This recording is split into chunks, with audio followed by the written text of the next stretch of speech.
Everyone, how are you all. Myself Sonika और आप देख रहे हैं मुझे हमारे YouTube channel mathematics by Sonika पर।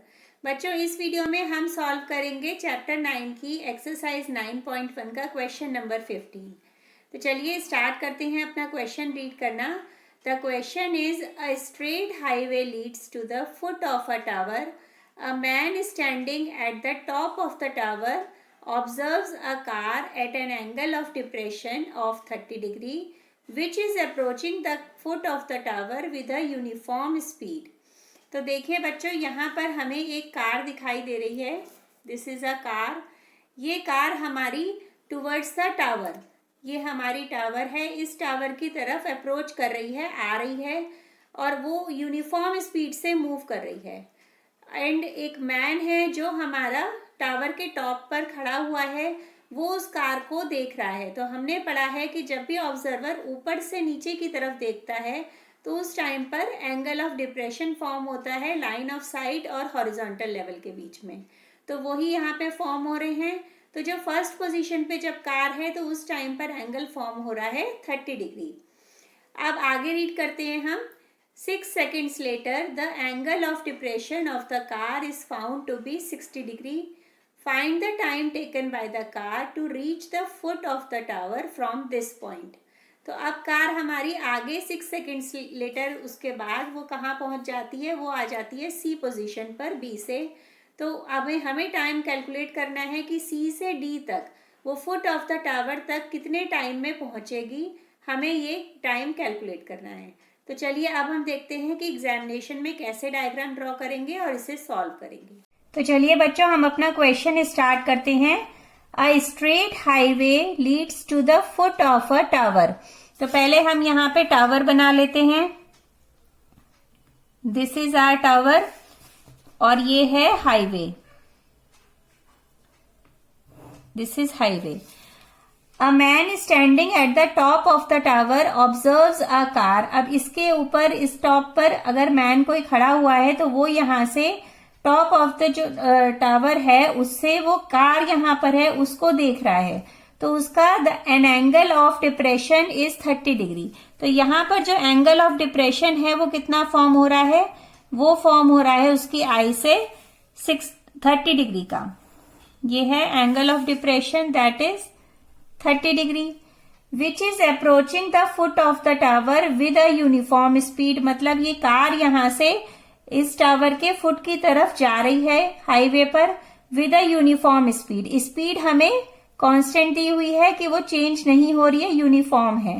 6 seconds later the angle of depression of the car is found to be 60 degree. मतलब यहां से यहां पर जब कार पहुंच गई आफ्टर 6 seconds, तो उस टाइम पर जो ये एंगल ऑफ डिप्रेशन है ये कन्वर्ट हो गया इनटू 60 डिग्री। ये एंगल हो गया अब हमारा 60 degree. Find the time taken by the car to reach the foot of the tower from this point.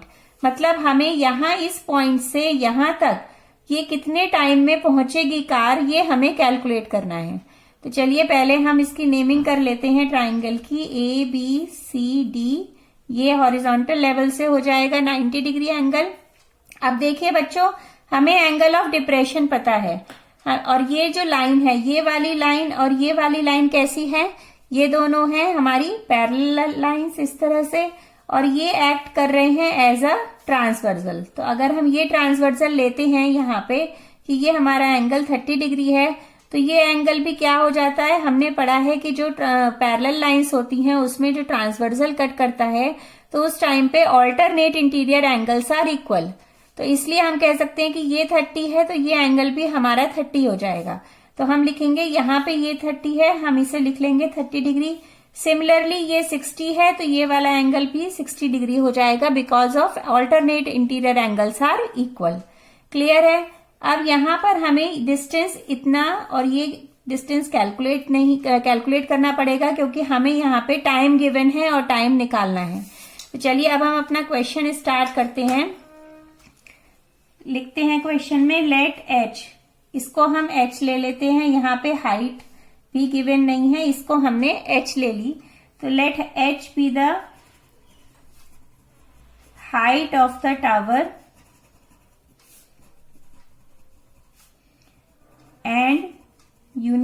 Uniform speed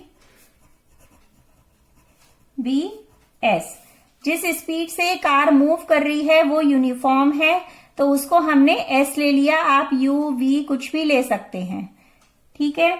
now time taken by the car from the point D, from the point D, D नहीं बच्चों, यहां पे B है, B to C, B to C ये हम ले लेते हैं कि टी टाइम इसे यहां से यहां पे पहुंचने में लग रहा है, ठीक है।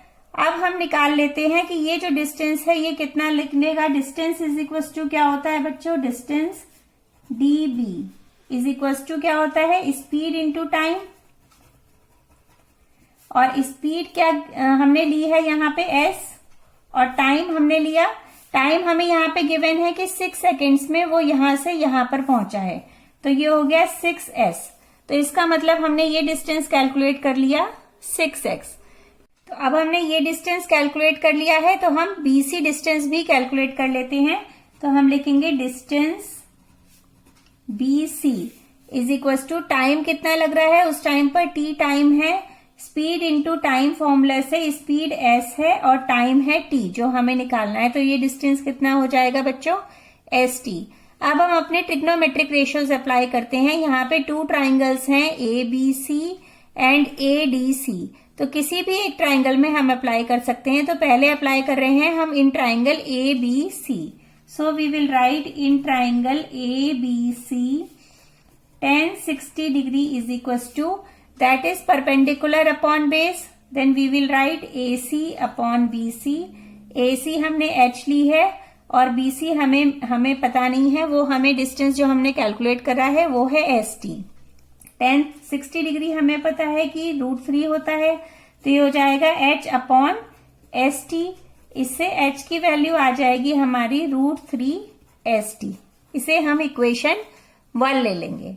Now in the second triangle, अब इस सेकेंड ट्राइंगल में देखिए क्या है बच्चों, ADC। So we will write in triangle ADC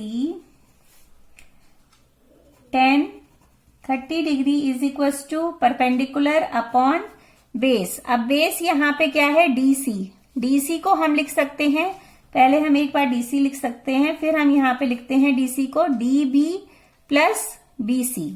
तो हम लिखेंगे यहाँ पे DB plus BC। AC H है, DB कितनी हमने कैलकुलेट करी थी 6s प्लस ST। ये देखिए ये सब डिस्टेंस यूज हो रहे हैं, इसलिए हमने पहले ही कैलकुलेट करके रख लिए थे। tan 30 होता है हमारा √3 1 अपॉन √3, ये हो जाएगा H upon 6s plus ST। अब इसमें हमने H की वैल्यू कैलकुलेट कर ली है इक्वेशन 1 से, so that we can write, यहां से put the value of H from equation 1 in equation 2, और इसको हम ले लेते हैं इक्वेशन 2। तो हम यहाँ पे लिख सकते हैं 1 upon √3 is equal to H की वैल्यू है √3 ST upon 6s plus ST। Clear है ये यहां तक बच्चों।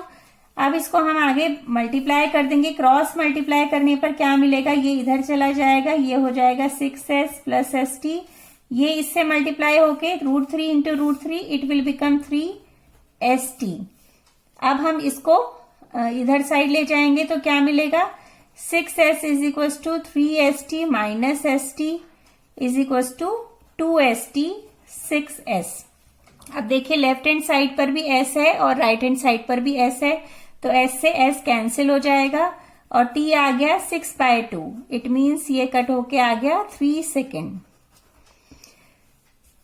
ये हमें टाइम जो निकालना था उसकी वैल्यू आ गई है, तो हम आंसर में लिख सकते हैं, answer the time taken by the car to reach the foot of the tower from the point is 3 seconds. So students, I think आपको ये क्वेश्चन अच्छी तरह समझ में आ गया होगा। तो मिलते हैं नेक्स्ट वीडियो में नेक्स्ट इमेज एंड क्वेश्चंस के साथ। Thank you so much.